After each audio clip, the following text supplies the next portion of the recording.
அனைவருக்கும் வணக்கம். மிதுன ராசி, மிதுன லக்னத்தில் கிரகங்கள் இருந்தால் என்ன பலன் அப்படின்னு பார்ப்போம். நம்மளுடைய சேனலை சப்ஸ்கிரைப் பண்ணாதவங்க சப்ஸ்கிரைப் பண்ணி வச்சுங்க. 3ஆம் அதிபதி, உபஜயஸ்தானாதிபதி சூரியன் இங்கே இருந்தால், அந்த லக்னத்தில் இருந்தால் என்ன பலன் அப்படின்னு பார்த்தீங்கன்னா, ஜாதகர் தைரியமான ஒரு அமைப்பில் இருப்பார். லக்னத்தில் சூரியன் இருக்கும் பொழுது சற்று க முன்கோபம் இருந்தாலும் ஒரு நல்ல அமைப்பு தான் இங்க இருக்கிற சூரியன் இவர்களுக்கு தருவார். கூட எப்பவுமே பார்த்தீங்கன்னா, இந்த முக்கூட்டு கிரகங்கள் புதன், சுக்கிரன் எப்பாவது சேரக்கூடிய ஒரு அமைப்பு. இது புதன் சேர்ந்தால் புதாதித்ய யோகத்தையும் இது தரக்கூடிய ஒரு அமைப்பு அப்படின்னு சொல்லலாம்.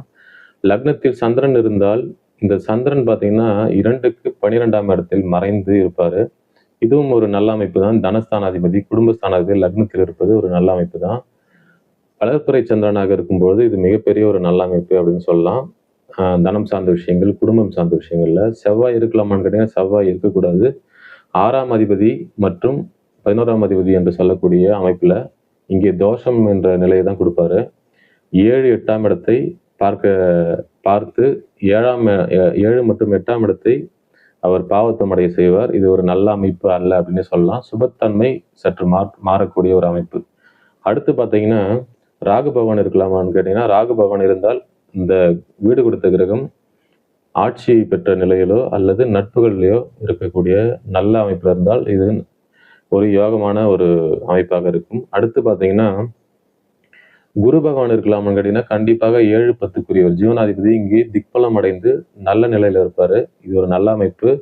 ஆசிரியர் தொழில் சார்ந்த விஷயங்கள் எல்லாமே நல்லா இருக்கும். இங்க புதன் சம்பந்தப்பட்டால் ஜாதகர் ஒரு நல்ல அமைப்பில் இருப்பார். 5, 9ஆம் இடத்துல பார்வை தந்து இந்த குரு நல்ல ஒரு அமைப்பில் தான் இருப்பார் இங்கன்னு சொல்லலாம். அடுத்து சனி பகவான் இருக்கலாமான்னு கேட்டிங்கன்னா, 8, 9க்குரியவர்.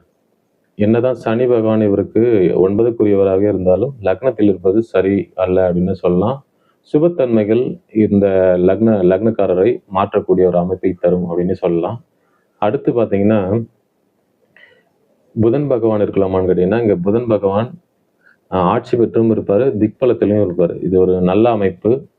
இந்த புதன் தசை பார்த்தீங்கன்னா, சின்ன வயசுல வரும்போது ஒரு நல்ல அதை படிக்கும் காலத்துல வரும்போது மிகப்பெரிய ஒரு நல்ல அமைப்பு. கேது பகவான் இருந்தால், அடுத்து கேது பகவான் இங்கே இருந்தால், லக்னத்தில் இருந்தால் இதுவும் ஒரு நல்ல அமைப்பு. புதன் நன்றாக இருக்கும் பட்சத்துல ஒரு ஆராய்ச்சி மனப்பான்மையோட நல்ல அமைப்புல இருக்கும். சுக்கிர பகவான் இருக்கலாமான்னு கேட்டீங்கன்னா, கண்டிப்பாக இங்க இருக்கலாம். 100% நல்ல அமைப்பு தான் அப்படின்னு சொல்லலாம்.